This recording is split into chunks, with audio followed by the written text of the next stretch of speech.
사소한 거 하나부터 너무나 다른 남녀 생활을 심층적으로 분석해보는 남녀 탐구생활 보너스 편 라면 조리법.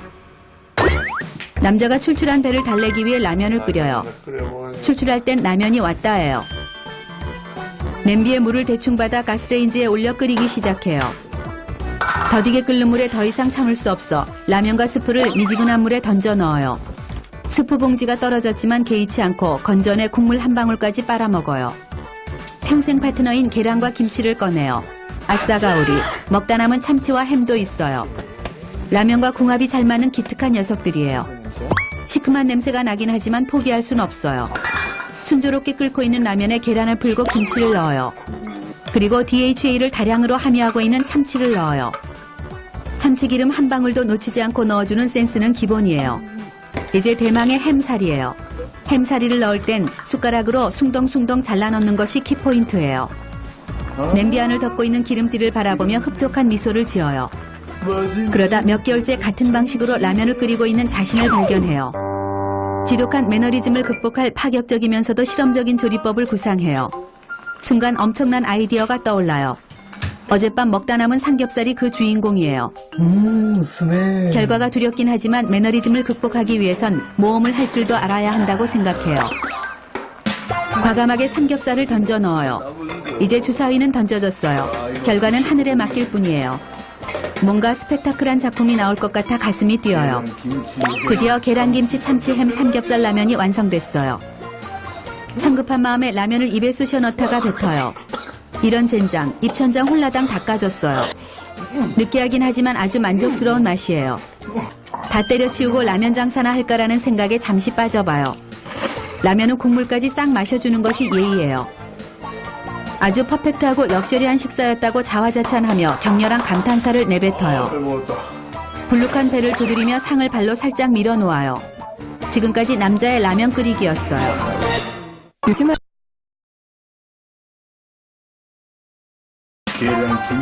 드디어 계란김치 참치햄 삼겹살 라면이 완성됐어요. 성급한 마음에 라면을 입에 쑤셔 넣다가 뱉어요. 이런 젠장, 입천장 홀라당 닦아줬어요. 느끼하긴 하지만 아주 만족스러운 맛이에요. 다 때려치우고 라면 장사나 할까라는 생각에 잠시 빠져봐요. 라면은 국물까지 싹 마셔주는 것이 예의예요. 아주 퍼펙트하고 럭셔리한 식사였다고 자화자찬하며 격렬한 감탄사를 내뱉어요. 불룩한 배를 두드리며 상을 발로 살짝 밀어놓아요. 지금까지 남자의 라면 끓이기였어요. 다음은 여자의 라면 끓이는 방법이에요. 허기를 느낀 여자는 점심으로 라면을 생각해요.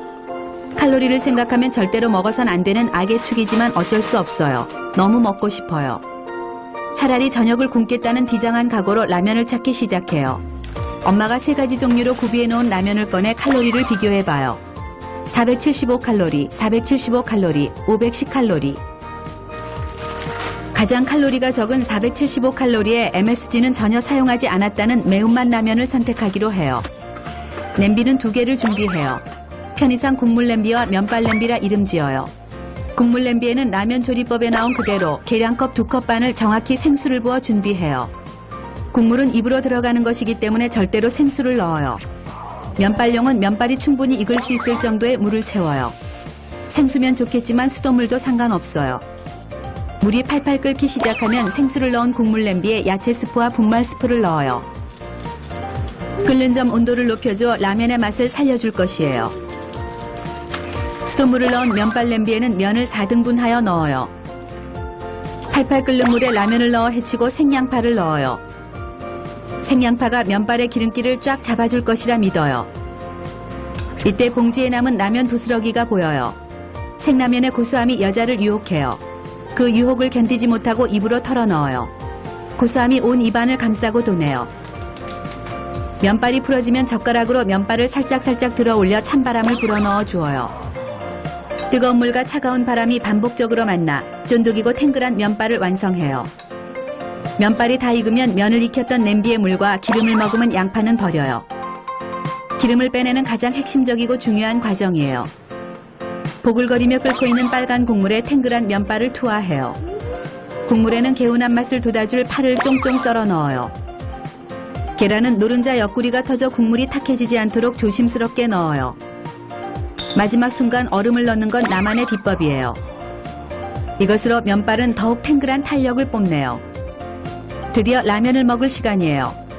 라면 국물엔 칼슘과 칼륨 성분이 라면의 염분을 몸 밖으로 배출시켜줄 우유를 조금 부어요. 조심스레 라면에 면을 건져 호호 불어요. 앞접시에 담은 라면을 입안으로 넣어요. 탱글한 식감이 여자를 만족시켜요. 라면 국물은 절대로 입에 대지 않아요. 살덩어리 그 자체라고 생각하기 때문이에요.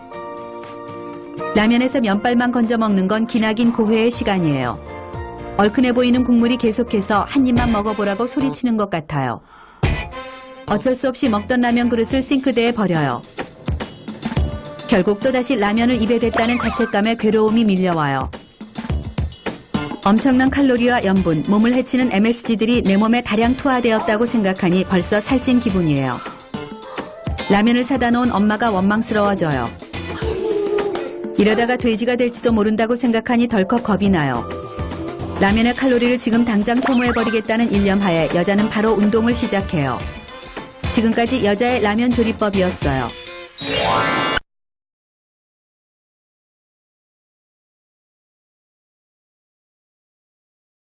누구나 홈페이지를 좀 만들어 보면 어떨까요?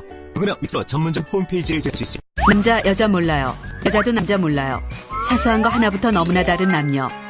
직장 남녀 점심시간 편. 먼저 남자의 직장에서의 점심시간 활용 방법이에요. 남자가 회사에서 눈코 뜰 새 없이 열심히 일하고 있어요. 그럼 그렇지, 몰래 막고를 치고 있었네요.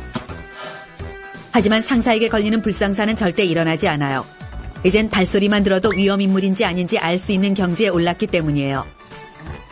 그때 어디선가 불길한 발자국 소리가 들려와요. 부장이 확실해요. 알트탭 버튼을 광클하자 게임 화면이 모니터에서 사라져요.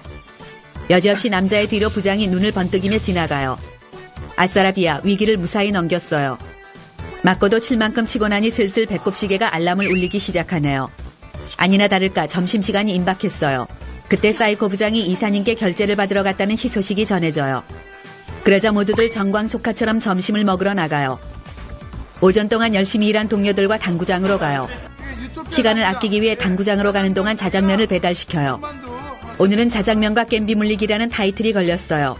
절대로 이기고 만다는 전의를 다지며 당구장으로 향해요. 남자의 구력은 원래 300이지만 회사에선 150이라 뻥깠어요. 드디어 불꽃 튀는 게임이 시작됐어요. 100을 친다는 신입사원 놈의 큐질이 예사롭지 않아요. 썩을 놈. 100 친다는 놈이 투가락을 찍고 한 큐에 80을 빼내요. 그리고는 아이쿠 이런 뽀록이 있나 하며 씨도 안 먹히는 뺑기를 쳐요. 아무리 낮게 잡아도 300 이상은 돼 보여요. 다음부턴 왕따를 시키기로 결심해요. 한참 당구에 열중하는데 기다리던 짱깨가 배달돼 와요. 개떼처럼 달려들어 터프하게 랩을 벗겨내고 걸신 들린 듯 해치워요. 짱깨를 먹어 지우는 데는 대략 3분이 채 걸리지 않아요. 먹을 땐 좋았는데 테이블에 쌓인 짱깨 그릇을 보자 공포감이 엄습해요. 졌다간 한 달간 수돗물로 배를 채워야 할지도 모른다는 생각이 들자 정색을 하고 한 구 한 구에 사력을 다하기 시작해요. 그때 전화가 울리기 시작해요. 연병, 사이코 부장이에요. 남자는 동료들에게 모든 행동을 멈추고 입을 봉인하라는 신호를 보낸 후 전화를 받아요. 예, 부장님. 우라질, 부장이 밥을 같이 먹자네요. 예. 짜증이 솟구치지만 그렇지 않아도 기다리고 있었다고 말하고는 누구랑 있냐고요? 혼자 죽을 수 없어 동료들도 함께 가겠다며 물귀신 작전을 펼쳐요. 다 같이 있어요. 예, 사원들 다. 동료들의 표정이 급속히 냉각돼요. 짱깨배 당구 대회를 금마무리하고 도살장 끌려가는 소처럼 당구장을 나서요. 오늘도 여지없이 부장이 죽고 못 사는 청국장 집이에요. 얼마 후 있을 인사고가를 위해서라도 부장의 입맛에 무조건 맞추어야 해요.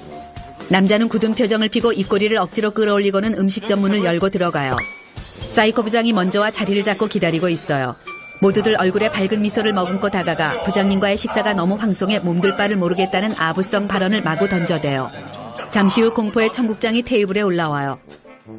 짱깨 면발이 목구멍까지 차 있는 상태지만 너무너무 맛이 있다는 듯 감탄사까지 연발하며 억지로 입안에 쑤셔 넣어요. 그때 사이코 부장의 또 다른 악취미인 식사 시간에 일 얘기에 밥맛 떨어뜨리기 기술이 등장해요. 이번 달 매출 신장 대책에 대해 구체적으로 말해보래요. 입맛이 뚝 떨어진 동료들이 고개를 떨궈요. 부장의 일장 연설이 진행되는 동안 주의할 점이 있어요. 부장님의 말이 진리라는 듯 주기적으로 고개를 끄덕여줘야 해요. 부장은 마지막 레파토리인 나는 이렇게 성공했다 편까지 선보이고 나서야 일장 연설을 마쳐요. 그리고는 왜들 그렇게 기운이 없냐며 젊은 것들이 그래서 되겠냐는 사이코 스릴러를 선보여요. 당당히 좀 살아. 지가 기운 빠지게 만들어 놓고 왜 기운이 없냐니. 뭐 잣단 게 있나 몰라요. 부장을 진정한 사이코로 인정해요. 밥 먹는 속도는 부장에게 맞춰야 해요. 너무 빨리 먹어서도 안 되고 지나치게 늦게 먹어서도 안 돼요. 부장의 밥그릇과 자신의 밥그릇을 번갈아 바라보며 식사 속도를 디테일하게 조절해야 해요. 아몬드가 죽으면 중간중간 사이코 부장의 썰렁한 개그에 배꼽이 빠져버릴 것 같다는 듯 박장대소 해주는 것도 잊지 말아야 해요. 드디어 길고 길었던 식사 시간이 끝났어요. 이렇게 우리를 챙겨주시는 건 부장님뿐이라는 마음에도 없는 소리를 날려대며 부장의 뒤를 졸졸 따라 나가요. 그런 기분이 좋아진 부장은 자네들 챙기느라 요즘 허리가 휜다며 엄살을 부려요. 법인카드로 내는 주제에 생색은 더럽게 내요. 회사로 들어온 남자에게 짱깨와 청국장의 오묘한 조화가 빚어내는 특별한 복통이 찾아와요. 약국이라도 가야겠다는 생각에 일어서는데 사이코 부장이 아이쿠 이런 커피를 안 마셨네 하며 남자를 빤히 쳐다봐요. 저건 반드시 네가 타다 줬으면 좋겠다라는 신호예요. 짜증나지만 남자는 자동적으로 미소를 띄우며 설탕돌 프림돌 맞으시죠 하고 탕비실로 향해요. 암튼 일생에 도움이 안 되는 인간이에요. 열받은 마음에 커피에 설탕돌 프림돌을 탄 후 손가락 엑기스와 천연제를 첨가해 특제 커피를 제조해요. 넙죽받아 마실 부장을 생각하니 벌써부터 웃음이 나와요. 특제 커피를 들고 부장에게 다가가요.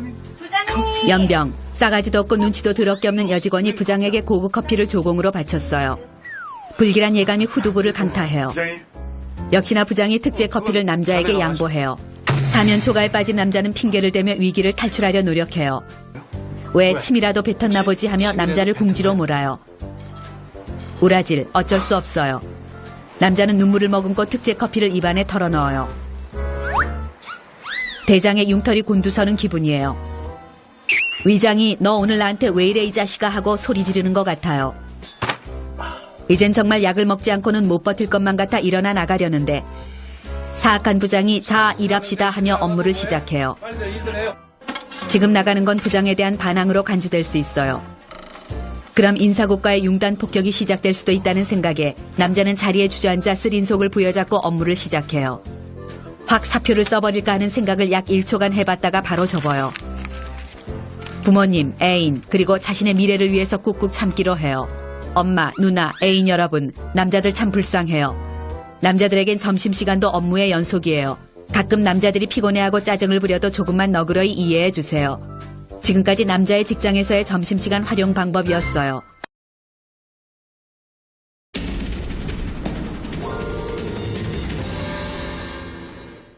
남자의 직장에서의 점심시간 활용 방법이에요. 11시부터 여자의 마음은 이미 점심시간이 돼요. 여자는 바로 옆자리에 앉아있는 친한 동료 아이디 죽여버려 꼴뚜기에게 메신저로 말을 걸어요.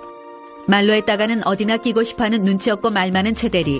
맨날 잘난 척만 하는 진상 윤대리가 끼고 싶어 할지 몰라요. 마치 바쁘게 업무를 보고 있는 척 티 안 나게 메신저로 대화를 나누어야 해요. 메뉴 결정 시간은 근무 시간 중 여자가 가장 진지해지고 고뇌에 빠지는 시간이에요.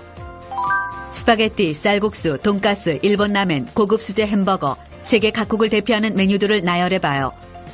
그러다 어제 소맥으로 달리다가 아침 이슬을 맞았다는 동료를 위해 해장에도 좋고 많이 먹어도 살이 안 찔 것 같은 베트남 쌀국수를 선택하는 센스를 발휘해요. 메뉴까지 정해지면 외출 준비를 시작해요. 가방에서 파우치를 꺼내 거울로 얼굴을 살펴보며 수정 화장을 해요. 회사에서 편하게 신었던 실내용 슬리퍼를 출근할 때 신고 왔던 예쁜 하이힐로 갈아 신어요. 11시 45분이 되면 친한 동료에게 메신저로 작전명, 내가 먼저 나가 있을 테니 눈치 봐서 따라 나와라는 비밀 지령을 은밀히 쏘아보내요. 가방에서 점심시간 때 폼나게 손에 들고 싶어 무리의 장만한 장지갑을 꺼내 자리에서 일어나요. 아직 점심시간이 시작되지 않았지만 늦게 가면 오랫동안 기다릴 수 있으니 지금 출발해야 해요. 꼴뚜기처럼 생겨 별명이 꼴뚜기인 부장이 오늘 점심 같이 할까? 라고 물어요. 미쳤나봐요. 저 인간이 주제도 모르고 밥을 같이 먹재요. 단칼에 잘라줘야 정신을 차린다고 생각한 여자는 약속이 있다며 돌아서요. 어떤 사원들은 꼴뚜기 부장과 가끔씩 밥을 같이 먹어준다는 걸 알고 있지만 그건 윗사람에게 싸바싸바를 하는 비겁한 행동이라고 생각해요. 여자는 동료와 함께 쌀국수 집으로 향해 걸어가요. 장지갑을 활짝 펴 피부 노화의 주범인 자외선으로부터 나의 피부를 보호해요. 난 소중하니까요. 기다리는 시간 역시 회사 인물들의 뒷담화 열전으로 아름답게 채워나가요. 하지만 가끔씩 좌우를 살펴 눈치를 봐주는 건 뒷담화의 기본 원칙이에요. 아무래도 누군가 듣고 있겠다 불안하면 우리만의 은어로 대화를 이어가요. 꼴뚜기 꼴값 떠는 거 봤니? 대갈장군 입냄새 캣짜증나 등 우리가 지어준 개성 넘치는 닉네임으로 열심히 씹어줘요. 드디어 자리가 마련되면 사방을 살펴 아는 얼굴이 있지는 않은지 한번 확인한 후 착석해요. 테이블 위에 어렵게 장만한 센스 있는 나의 장지갑과 핸드폰을 자랑스럽게 올려두어요. 동료의 장지갑 역시 테이블 위에 올라와요. 어쭈, 동료의 장지갑이 바뀌었어요. 하지만 구리네요. 내 스타일은 아니에요. 하지만 이렇게 센스 있고 실용적이며 비싸 보이는 지갑으로 언제 바꾸었냐며 호들갑을 떨며 칭찬해줘요. 모두 원만한 사회생활의 일부예요. 너무 좋지. 남친이 바꿔줬다는 동료의 자랑질을 들으며 오늘 밤 남친과 전쟁을 치루어서라도 나 역시 지갑을 바꿔야겠다고 생각해요. 쌀국수는 안심과 양지머리가 올려져 있는 메뉴와 해물이 듬뿍 들어있는 메뉴를 먹기로 해요. 동료의 자리에 휴지를 깔고 그 위에 숟가락 젓가락을 놓아줘요. 내가 생각해도 정말 다정하고 여성스럽다고 생각해요. 음식이 나왔어요.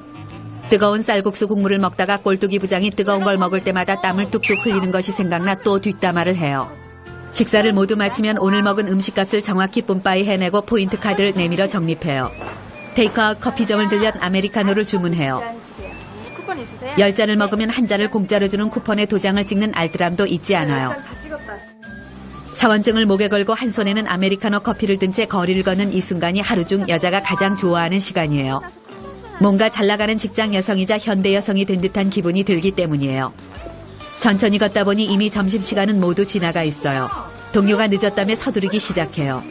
남자들은 매 시간마다 담배를 피러 나가는 농땡이를 치자냐. 그럼 여자들에게 1시간쯤 점심시간을 더 내줘야 하는 게 아니냐고 목에 핏대를 세우며 회사의 부조리함을 성토해요.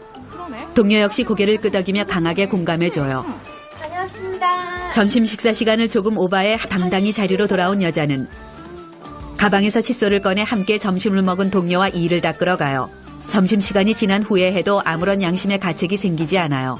어차피 회사 안에서 하는 것이잖아요.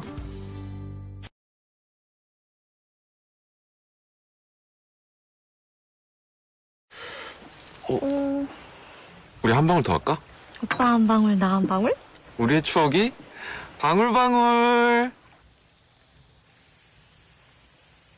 두 방울. 참이슬. 사소한 거 하나부터 너무나 다른 남녀 생활을 심층적으로 탐구해보는 남녀 탐구 생활 보너스 편. 가전제품 고장 편. 먼저 남자의 가전제품 고장 시 행동이에요. 엄마가 TV 버튼을 이것저것 눌러대며 궁시렁대는 모습을 발견하고 다가가요. 왜? TV가 먹통이 되었다며 AS 기사를 부르려고 전화 수화기를 드는 엄마의 손을 남자가 제지해요. 왜 이래 엄마? 집안에 남자가 있는데 가전제품 수리를 다른 사람에게 맡긴다는 건 자존심상 용납할 수 없기 때문이에요. 그리고는 내가 직접 고칠 테니 출장 수리비의 반을 떼어달라며 빅딜을 제안해요. 수리비에 반 줘요 반. 엄마가 정말 할 수 있겠냐며 걱정스런 눈치를 보내요. 아유 엄마. 신남자 안 볼 거야? 그러자 엄마가 주춤하기 시작해요. 아. 드디어 빅딜이 성공했어요. 알았어? 엄마 아침 한다. 일단 남자는 TV로 다가가 당수로 냅다 내리쳐요. 옛날부터 가전제품은 맞아야 된다는 속설이 있어요. 엄마의 따가운 시선이 등에 와서 박혀요. 아, 왜 TV를 때리고 그래? 엄마 의심하지 말라니까. 남자는 집안 구석에 처박혀 있던 공구 상자를 꺼내 들고 와 거실 바닥에 펼쳐놓고 TV를 분해하기 시작해요. 엄마의 신뢰를 얻기 위해 기계라는 게 복잡해 보이지만 알고 보면 다 거기서 거기라며 개구라를 풀어대요. 분해를 해보니 생각보다 간단하진 않을 것 같아요. 일단 거미줄처럼 복잡한 전선들을 일일이 체크해요. 뭐가 뭔지 모르겠지만 전선에 이상은 없는 것 같다며 아는 척을 하고 센서의 세부 분해로 들어가요. 이런 작은 나사에 맞는 드라이버가 없네요.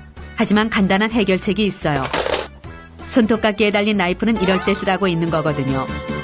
그러다 나사머리가 뭉개져 버리는 참사가 일어나요. 계속 헛바퀴만 돌고 손톱깎이에 칼마저 부러져요. 엄마의 인상이 더욱더 심각해져 가요. 남자는 걱정 붙들어 매라며 여유 있는 미소를 짓지만 점점 나락으로 빠져가는 분해 과정이 살짝 두려워져요. 완전 엿됐어요. 도대체 뭐가 뭔지 알 수가 없어요. 그래도 열심히 고치는 척을 하며 엄마를 슬쩍 떠봐요. 새로 나온 TV 봤어? 요즘 새로 나온 TV 좋더라. 가격도 많이 싸졌고 화질도 짱이던데. 하며 설명을 해보지만 엄마의 표정은 점점 살기를 더해가요. 너 지금 그거 못 고치겠으니까 새로 살려고 그러는 거지? 더 이상의 분해는 이를 돌이킬 수 없게 만들 것 같아 회로와 센서들의 먼지를 입으로 불어 제거하고 마치 대단하게 수리를 한 양 조립을 시작해요. 이런 된장, 조립 순서가 기억나지 않아요. 초난감한 순간이에요. 여기서 머뭇거렸다간 엄마의 스파이크가 등짝을 강타할 것이 분명해요. 몰라도 고개를 연신 끄덕이며 조립에 박차를 가해요. 되는 대로 조립을 마치고 엄마에게 전원을 넣어보라며 소리쳐요. 저는 꽂아봐. 꽂아? 응? 꽂아? 우째 이런 일이. 저 파열음과 연기는 TV가 완전히 사망한 걸 의미해요. 엄마의 눈초리가 자객의 눈빛으로 변해요. 미소를 지으며 역시 이렇게 될 줄 알았다. 다 계산된 거였다며 엄마를 다시금 안심시켜요. 그지? 하지만 이미 숨을 거둔 TV는 살아날 기미가 보이지 않아요. 어떻게든 이 위기를 넘겨야 한다는 생각뿐이에요. 그때 기가 막힌 아이디어가 떠올라요. 남자는 엄마에게 차가운 주스를 가져다 달라 부탁해요. 엄마가 살벌한 눈빛을 보내며 주방으로 가 냉장고 문을 열어요. 지금이에요. 엄마가 냉장고 문을 닫기 전에 탈출을 감행해야 해요. 재빨리 신발을 손에 들고 뛰쳐나가며 I'm so sorry but I love you란 거짓말을 남기고 죽기 살기로 토껴요. 엄마의 살기 어린 육두 문자가 남자의 뒤통수에 비수처럼 박혀요. 일주일 정도는 친구 집에 피난가 있어야 할 것만 같아요. 지금까지 남자의 가전제품 고장 시 행동이었어요. 다음은 여자의 가전제품 고장 시 행동이에요. 커피를 마시며 우아하게 음악을 듣고 싶은 여자는 커피 믹스 한 잔을 예쁜 커피잔에 타 오디오로 가요. 하지만 오디오의 사용 설명서를 읽어본 적 없는 여자는 조작법을 헤매다 오디오에 커피를 쏟아요. 당황한 여자는 얼른 걸레를 가져와 닦아내며 호들갑을 떨어보지만 얘 또 왜 이래? 이미 커피를 남김없이 원샷한 오디오는 말이 없어요. 쓸쓸히 최후를 맞이한 것 같아요. 커피를 쏟은 것에 대한 자책감보단 자신에게 돌아올 엄마의 메가톤급 잔소리가 더욱 두려워요. 엄마가 알면 이 정도 사건이면 한 달은 시달릴 게 뻔해요. 물을 먹은 전자제품은 드라이어로 말리면 다시 생명을 되찾는다는 깨알 같은 정보가 떠올라요. 남친을 만나기 전 내 머리를 말릴 때보다 정성 들여 말려줘요. 다시 두근거리는 심장을 안고 플레이 버튼을 눌러봐요. 이런 우라질. 역시 작동되지 않아요. 어떡해. 벌써부터 엄마의 잔소리가 귓속 유스타키오관을 자극하는 것 같아요. 아는 오빠, 아는 언니, 아는 동생들에게 전화를 걸어 오디오에 커피를 쏟았을 때 대처하는 방법에 대해 상의해요.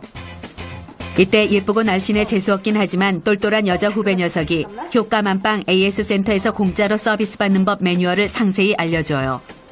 첫째, 절대로 자신의 실수를 인정하지 않을 것. 들어 내가 쏟은 척 하지 마. 둘째, 산지는 1년 이내라고 박박 우길 것. 진뚝. 셋째, 모든 게 발각되면 서비스 점수를 낮게 주겠다고 협박할 것. 할까? 들을수록 그럴싸하고 멋진 방법이에요.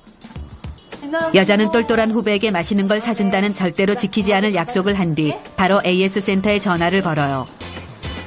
후배가 말한 대로 AS 센터 직원에게 내 잘못은 쏙 빼고 아무 이유 없이 오디오가 작동이 되지 않는다며 불만을 토로해요. 근데 갑자기 안 되더라고요. 그럼 친절과 봉사가 모토인 AS 센터에서는 죄송하단 말과 함께 신속히 방문해 고쳐주겠다 약속해요. AS 기사 아저씨가 왔어요. 잠시만요. 집에 혼자 있을 때 서비스 기사 아저씨가 오는 것이 마음에 걸려 아저씨가 들어오기 전 현관문 앞에 아빠의 신발을 꺼내두어요. 그리곤 아저씨가 오시면 괜스레 오빠 일어나 태권도 갈 시간이잖아 라고 은근슬쩍 부르며 나에겐 아저씨가 덮치면 아저씨를 혼내줄 무서운 오빠가 저 방에 항상 대기 중이라는 걸 노골적으로 표현해요. 오빠가 아저씨의 표정을 보니 완벽히 속은 것 같아요. 이제야 조금 안심이에요. 네. 내가 커피를 먹다가 오디오에 쏟아버렸다는 사실은 쏙 빼고 갑작스럽게 작동이 되지 않는다며 불평불만을 쏟아부어요. 안 되더라고요. 직원은 여자가 처음에 했던 대로 오디오의 여러 가지 버튼을 눌러보며 조작되지 않는다는 것을 확인한 후 오디오를 분해하기 시작해요. 오디오를 분해하자 은은한 커피향이 퍼져나오며 커피를 잔뜩 머금은 오디오의 질펀한 내부가 드러나요. AS 직원이 혹시 커피 쏟았냐고 물으면 어머 아저씨 커피. 바로 정색을 하고 절대로 그런 적 없다 하며 큰 소리로 따져 물어요. 어머 세상에.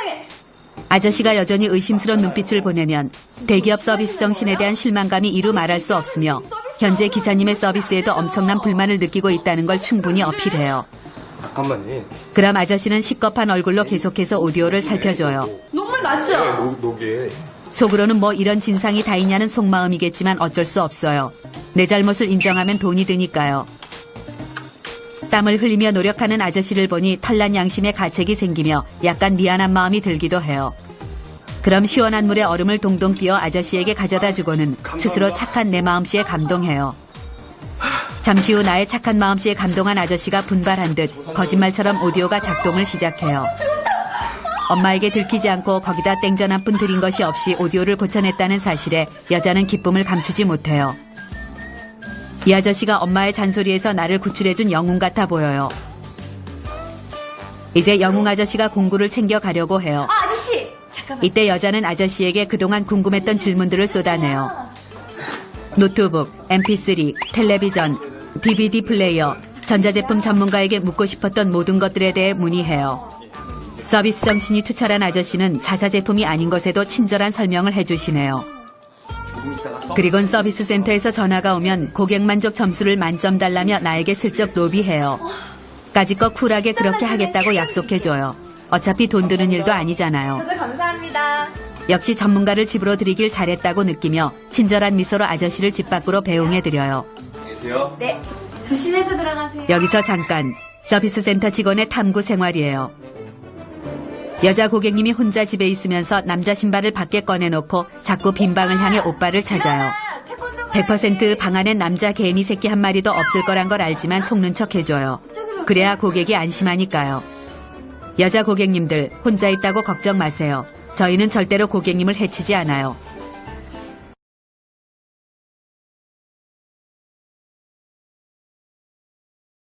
누구나 홈페이지는 필요하죠. 직접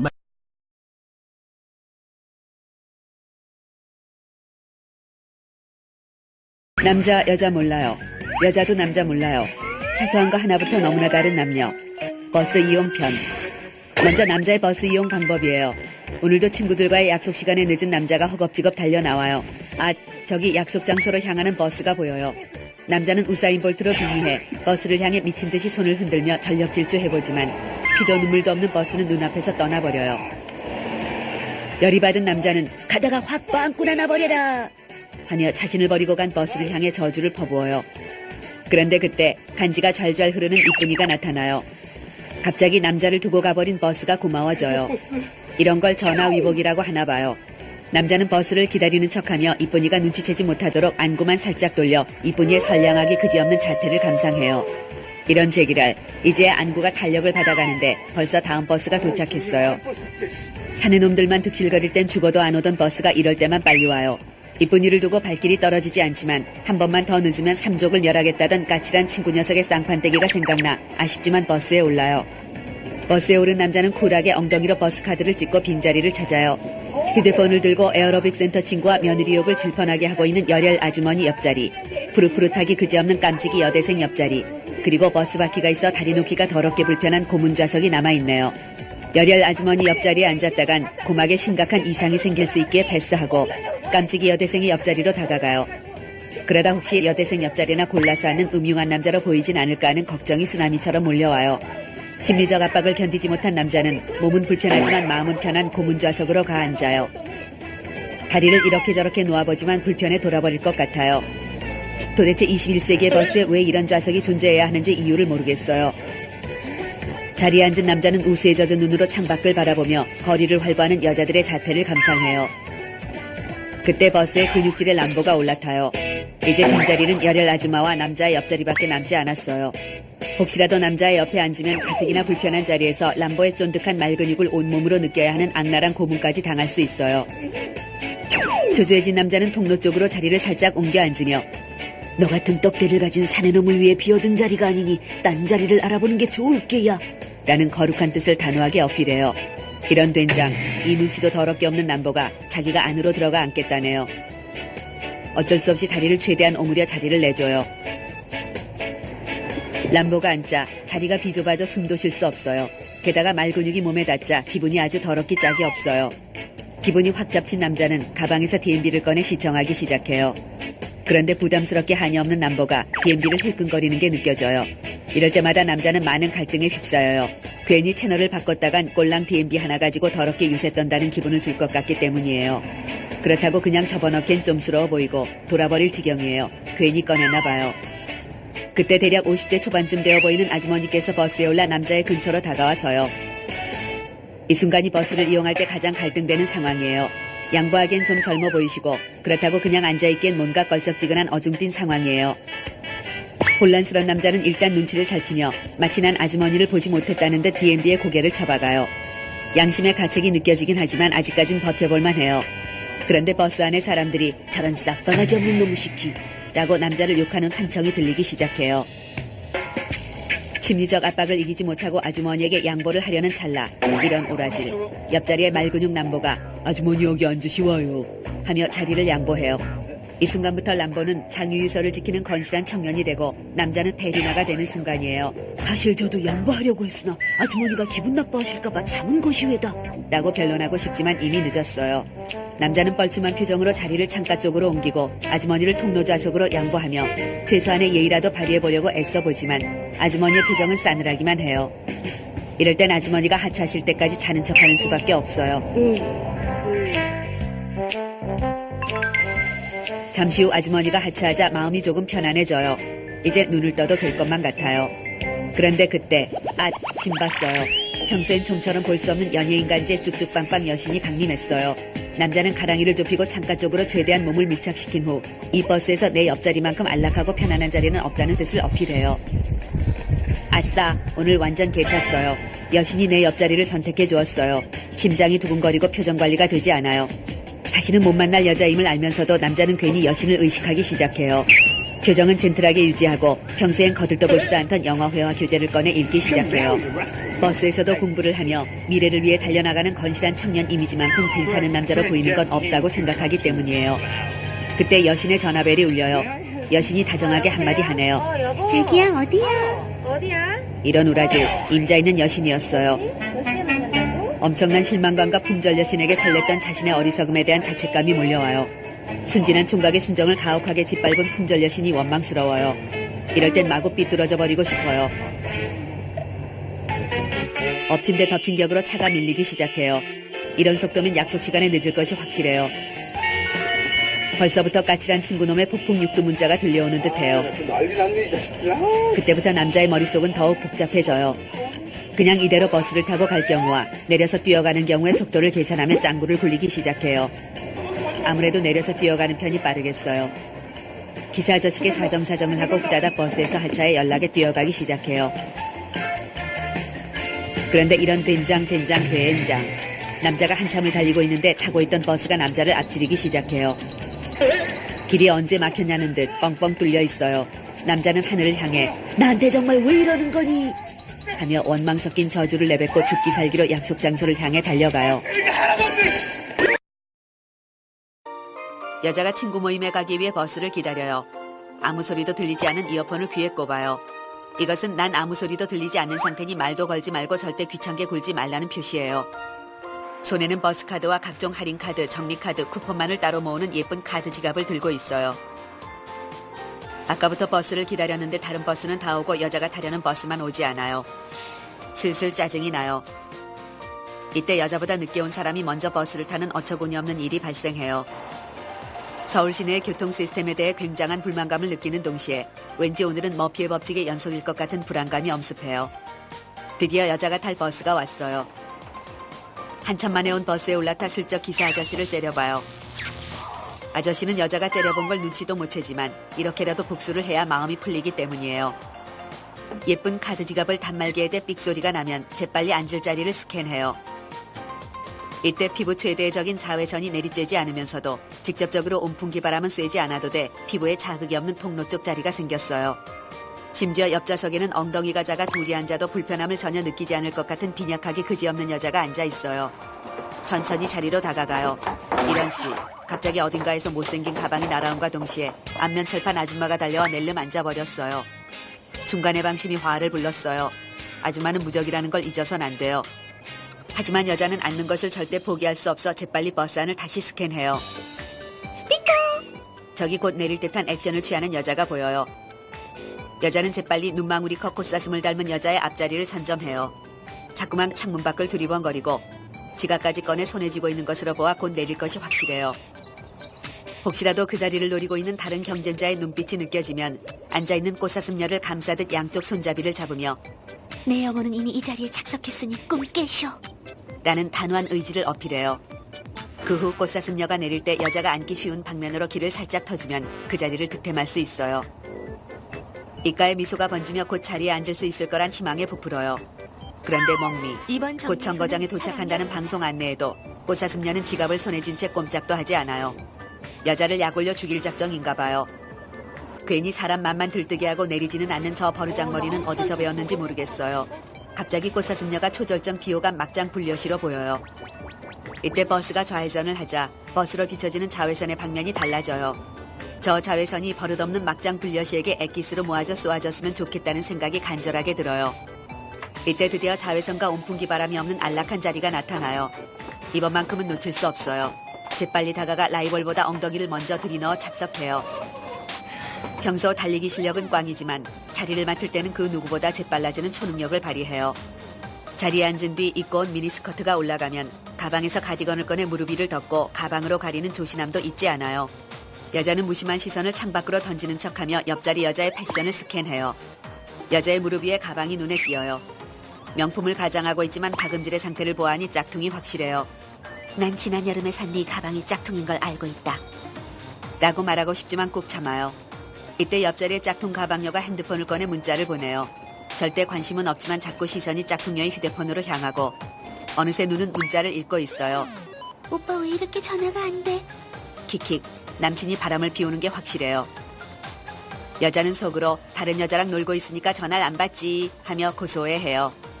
짝퉁 가방녀가 시선을 의식했는지 슬쩍 여자를 돌아보면 여자는 아무 일도 없었다는 듯 핸드폰을 거울 삼아 앞머리를 정리하고 아무 소리도 나지 않은 이어폰을 귀에 꽂고 노래를 흥얼거리는 척해요. 진짜 더럽게 눈치 주네요. 이제 문자 구경도 못하고 심심해 죽을 지경인데 뒷자리에 앉아있는 아주머니들의 수다가 여자의 달팽이관을 자극해요. 뭔가 굉장히 흥미롭고 재미있는 이야기가 분명해요. 자꾸만 그쪽으로 귀가 쏠리고 관심이 가요. 남편 욕, 시댁 욕, 옆집 아줌마들 욕하는 아줌마의 수다에 자신도 모르게 빠져들다가 그만 아줌마의 이야기에 빵 터지고 말았어요. 아줌마가 내 인연 우리말을 엿들은 게야 라는 눈빛의 레이저를 여자의 뒤통수에 쏘아대요. 여자는 민망함을 이겨내기 위해 일단은 눈을 감고 못 들은 척 쌩까요. 잠시 후 여자는 자신도 모르게 전신을 움찔하며 경기를 일으키는 모션을 취해요. 아마 잠이 들었었나 봐요. 무지하게 모양 빠지는 순간이에요. 여자는 이 민망한 순간을 누군가 보진 않았을까 하는 생각에 주변을 빠르게 살펴봐요. 이런 우라질레이션. 어느새 옆자리에 앉아있던 짝퉁녀가 사라지고 배불뚝이 아저씨가 나의 다리를 슬쩍 훔쳐보고 있어요. 여자는 자신이 눈을 감고 있는 동안 나의 다리와 자는 모습을 몰래 염탐했을 아저씨를 상상만 해도 불쾌해 죽을 것만 같아요. 재빨리 엉덩이를 바짝 사이드 쪽으로 빼고 등을 돌려 아저씨의 음흉한 시선에 대한 불쾌함을 노골적으로 표현해요. 아까 버스가 안 올 때부터 예상되어 있던 최악의 상황이라며 오늘의 일진을 한탄하고 있는데 와우, 이 불쾌함을 한 방에 날려버릴 초절정 꽃돌이가 버스에 타요. 명품 지갑을 뒷주머니에서 꺼내 버스카드를 찍는 모습이 간지가 잘잘 흘러요. 꽃돌이가 여자 쪽을 향해 걸어와요.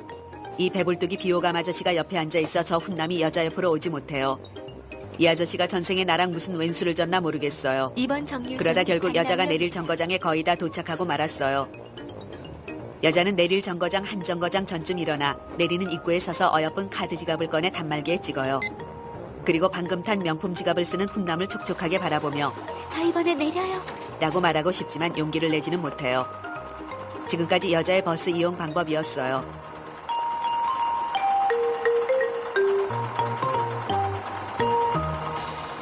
난 안 간다니까.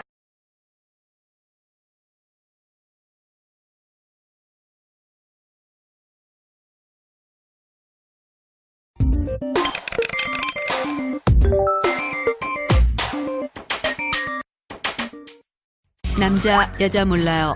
여자도 남자 몰라요. 사소한 거 하나부터 너무나 다른 남녀. 과음한 다음날 편. 먼저 남자의 과음한 다음날 행동이에요. 밤새도록 술로 달린 남자가 낮이 되어서야 눈을 떠요. 얼마나 무식하게 술을 마신 건지 눈에 초점이 잡히지 않고 모든 사물이 매직아이로 보이는 신비한 현상을 경험해요. 귀신귀신 일어나 주위를 둘러보는데 양복은 물론 넥타이에 서류 가방까지 쇠 쥐고 자고 있었어요. 방 안에 들어오자마자 기절한 게 분명해요. 그런데 헐, 양복 안주머니가 불룩해서 뒤져보니 어디선가 본 듯한 익숙한 물건이 나와요. 오 마이 갓. 이건 술집에서 종업원을 호출할 때 쓰는 차인벨이 분명해요. 아니 이게 호주머니에 왜 들어있으며 도대체 이걸 어떻게 뜯어온 건지 알 길이 없어요. 내가 어제 뭐 하는 거지? 어제 부서 회식 자리에서 분위기 띄운다고 소맥으로 시작해 소주, 막걸리, 맥주를 섞은 저주의 폭탄주 소막맥까지 연락에 달리던 기억이 얼핏 나긴 해요. 무슨 실수라도 한 건 아닌가 싶어 살짝 걱정되긴 하지만 그저 집까지 무사히 온 것만 해도 다행이다 싶어요. 그런데 그 순간 갑자기 두통과 함께 사하라 사막이라도 온 듯한 무시무시한 갈증이 솟구쳐요. 남자는 냉장고까지 기어가 1.8리터 생수 한 통을 원샷해요.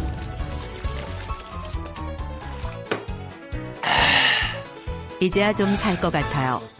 그런데 물을 마시자마자 천년 묵은 괴물이 위장 안에서 트위스트라도 추는 듯 울렁거리며 헛구역질이 나기 시작해요. 불길한 예감이 든 남자는 잽싸게 화장실로 달려가요. 남자는 화장실 문을 열어 제끼자마자 자동으로 무릎을 꿇고 변기를 양손으로 부여잡은 후 변기에 머리를 쳐박고 성악가처럼 울부짖기 시작해요. 약 10여 분간 변기를 붙들고 분노의 아리아를 불러제낀 남자가 10년은 늙어버린 모습으로 화장실에서 기어나와요. 남자는 어떻게든 이 끔찍한 숙취의 고통을 달래보고자 아버지께서 애용하시던 꿀물을 타먹어요. 달달한 게 속을 완벽하게 달래주는 것 같아요. 꿀물이 확실히 왔네. 하지만 그것도 잠시. 남자의 위장이 또다시 경련을 일으켜요. 화장실로 달려가 변기를 껴안고 아리아 2절을 불러요. 아스파라긴산이 함유돼 있다는 콩나물국도 먹어봐요. 이렇게 콩나물 거. 화장실로 달려가 변기를 끌어안고 아리아 3절을 불러요.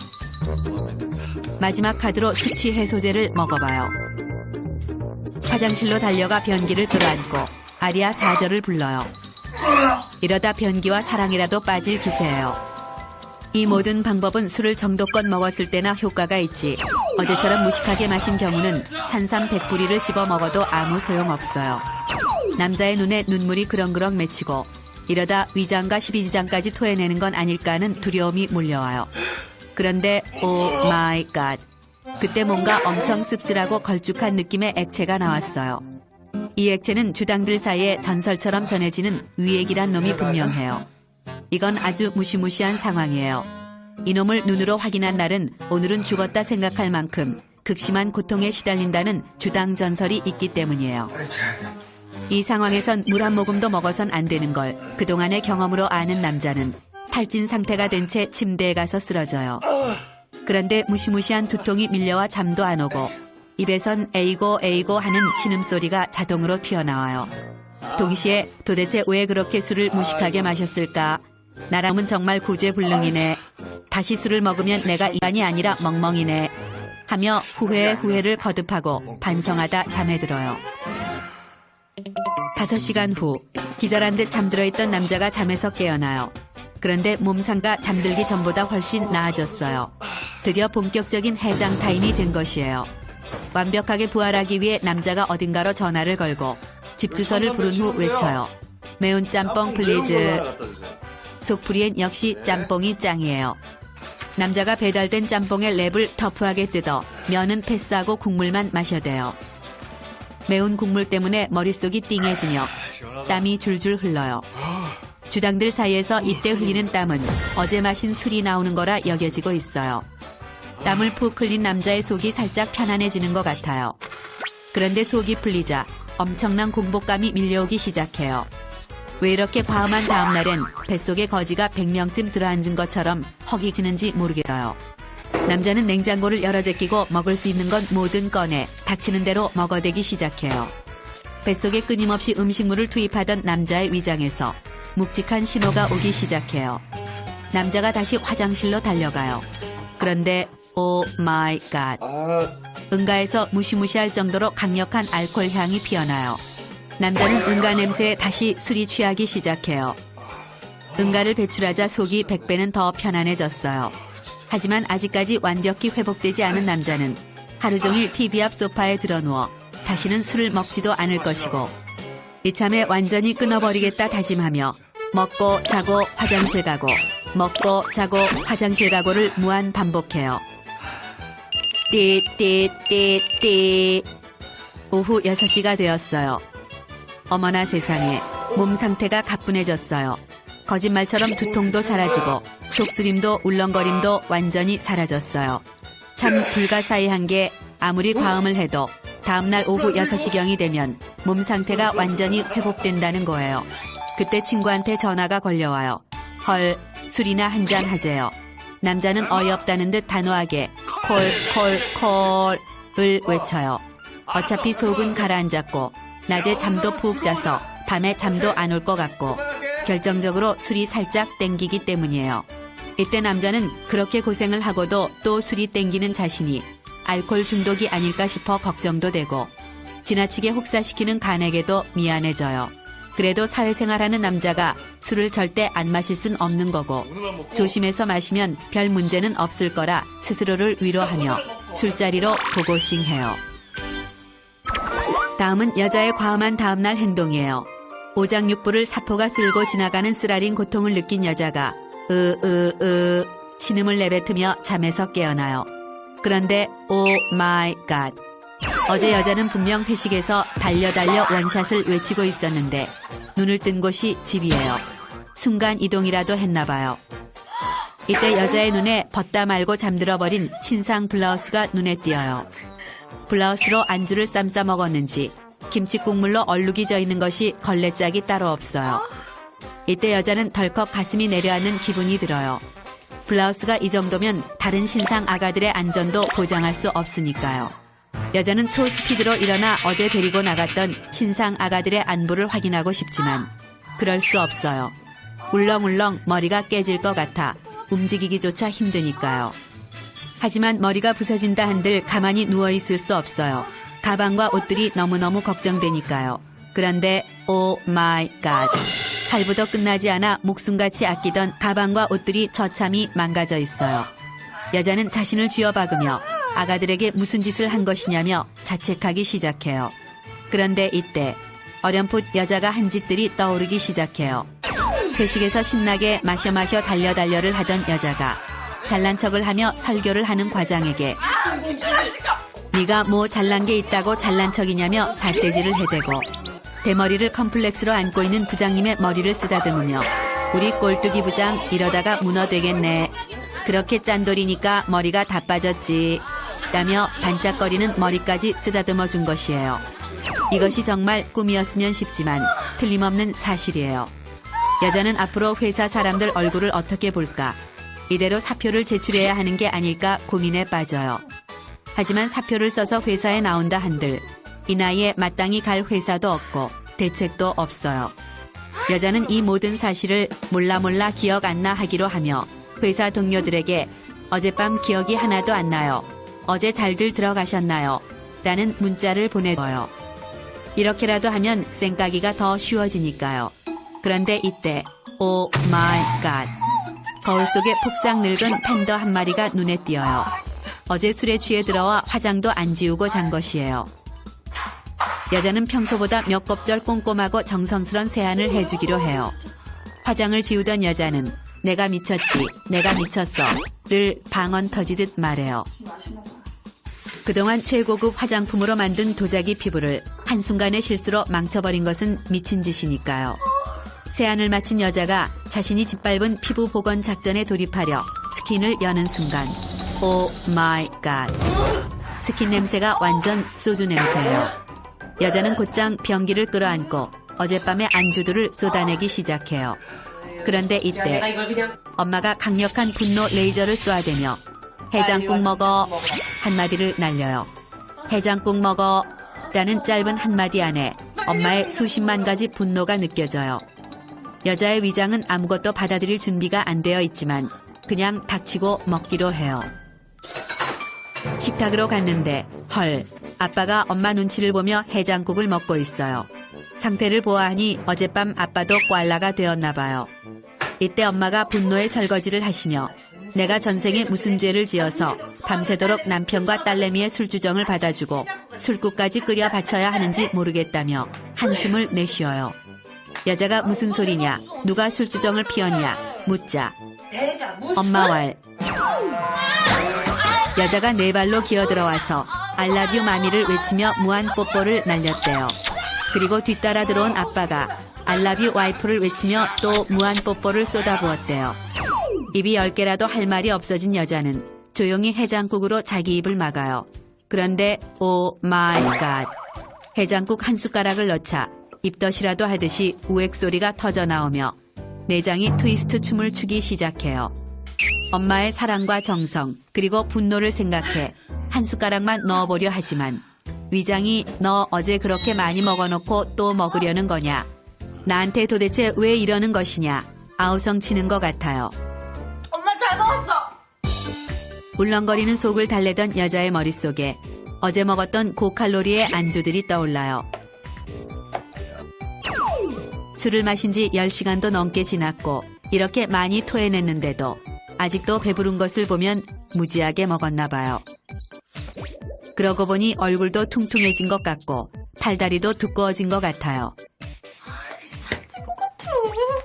여자가 도대체 몇 킬로를 찌운 건가 싶어 두근두근 콩닥콩닥한 마음으로 체중계에 올랐어요. 그런데 언빌리버블. 살이 찌기는커녕 2킬로나 빠져 있어요. 토하면서 지방도 같이 쏟아냈나 봐요. 빠진 몸무게를 보고 나니 얼굴도 헬쓱해 보이고 몸도 좀 말라 보여요. 여자는 머리는 띵띵하고 속이 쓰려 죽겠지만 몸무게가 줄었다는 사실에 뿌듯해지기 시작해요. 여자는 이 여세를 몰아 다이어트를 시작하기로 해요. 살다 보면 정말 눈물나게 억울한 순간이 있어요. 그래서 탐구해봤어요. 누구나